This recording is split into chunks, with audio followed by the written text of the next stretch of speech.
Oke, sebentar. Matematika. Oke, matematika.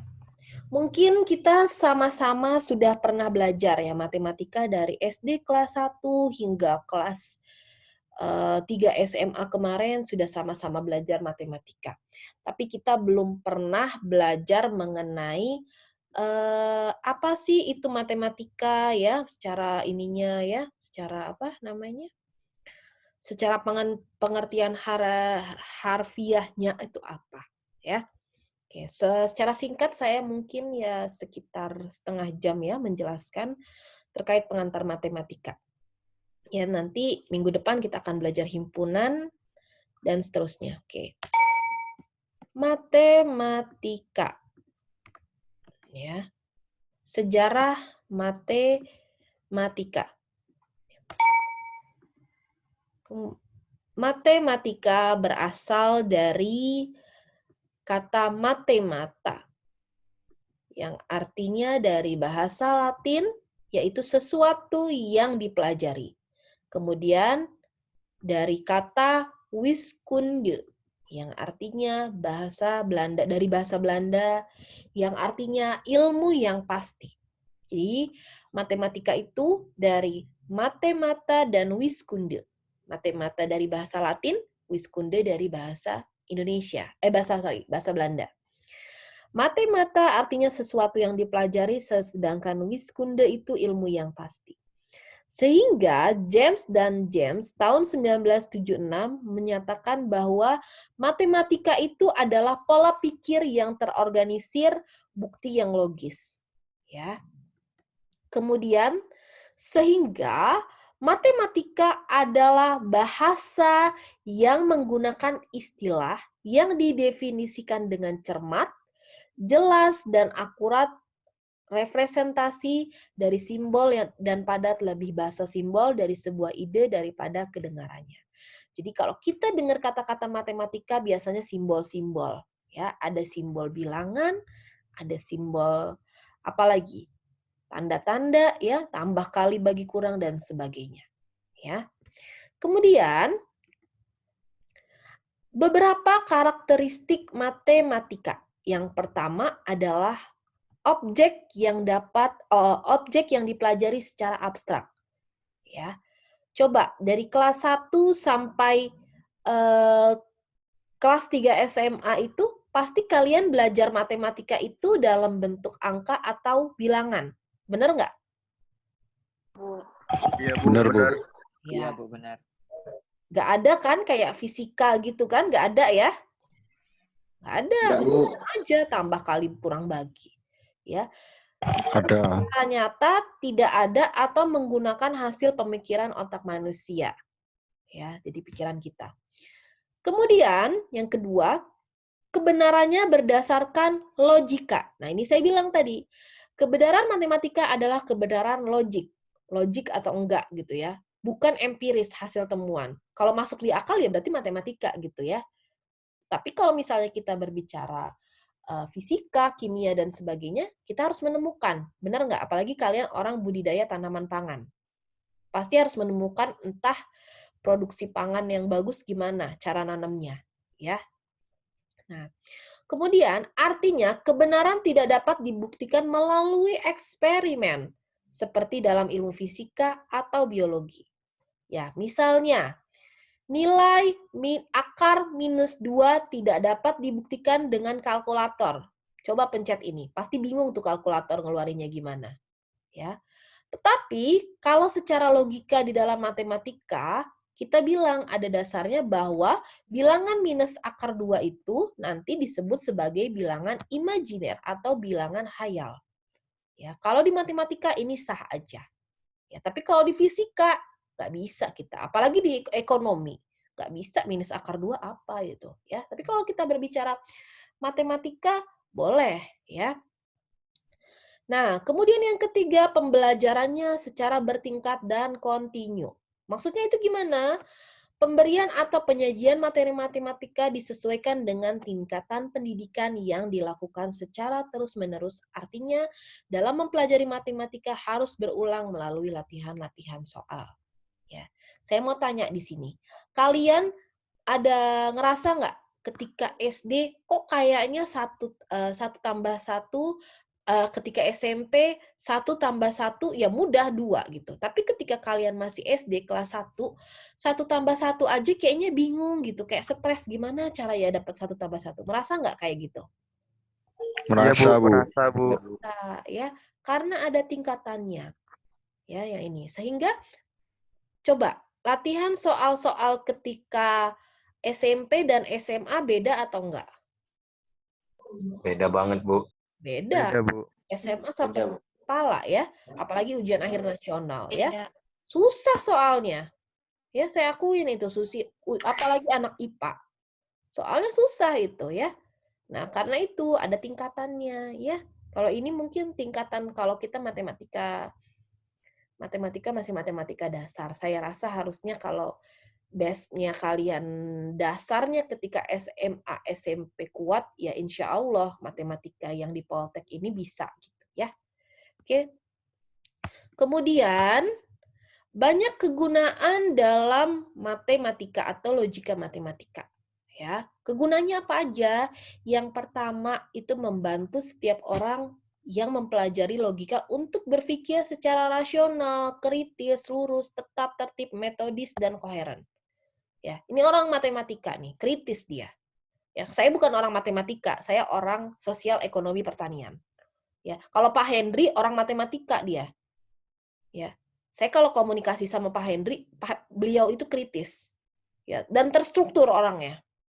Beda caranya. Kalau saya apa aja yang penting jalan gitu ya. Dari sana sini ya nggak masalah. Tapi kalau Pak Hendri itu dia sistematis, tertib, dia lurus gitu ya. Itulah orang matematika. Logikanya main.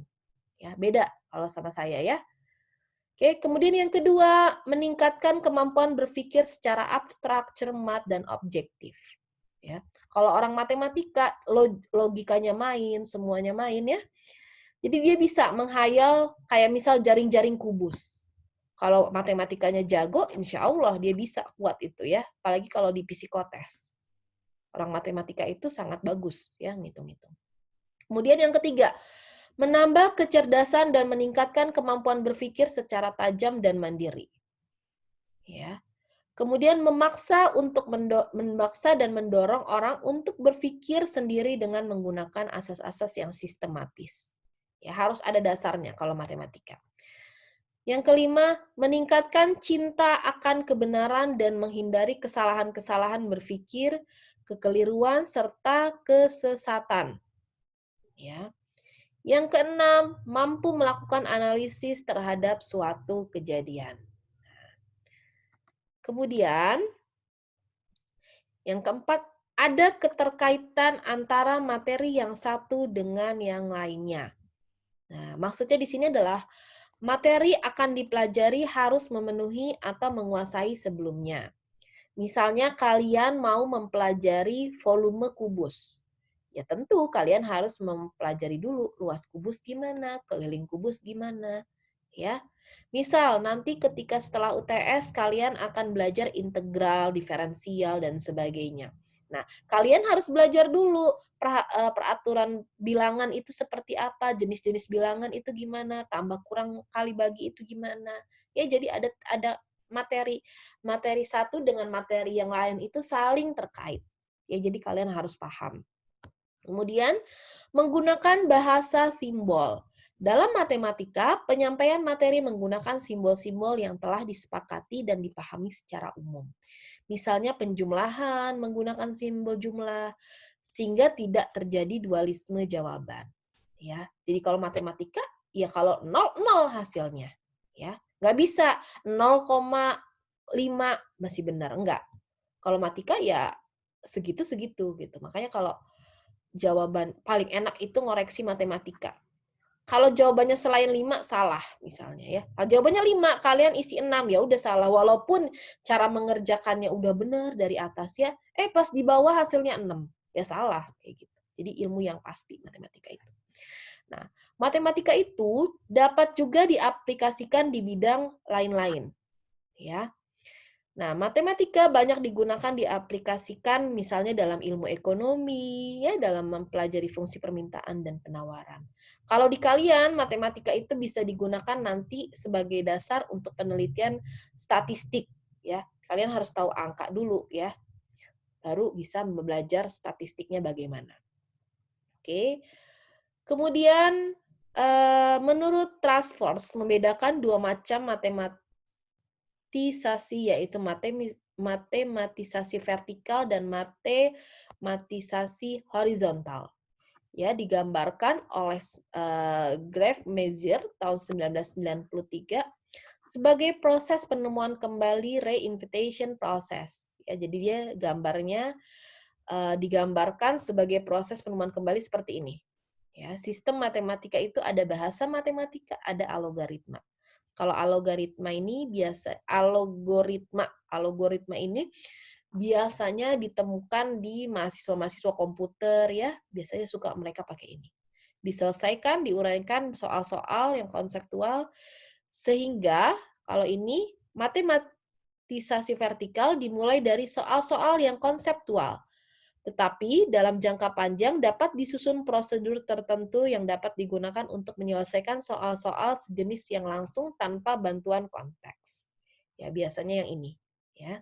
Atau kalau matematisasi horizontal adalah dimulai dengan soal-soal konseptual, mencoba menguraikan dengan bahasa dan simbol yang dibuat sendiri, kemudian menyelesaikan soal tersebut. Kalau kita biasanya yang ini ya, soal dulu, baru kita kerjakan. Bener nggak? Jarang yang ini. Ya, ini biasanya orang-orang MI, ya, dalam bikin program. Oke, kemudian manfaat apa aja sih kalau kita belajar matematika itu?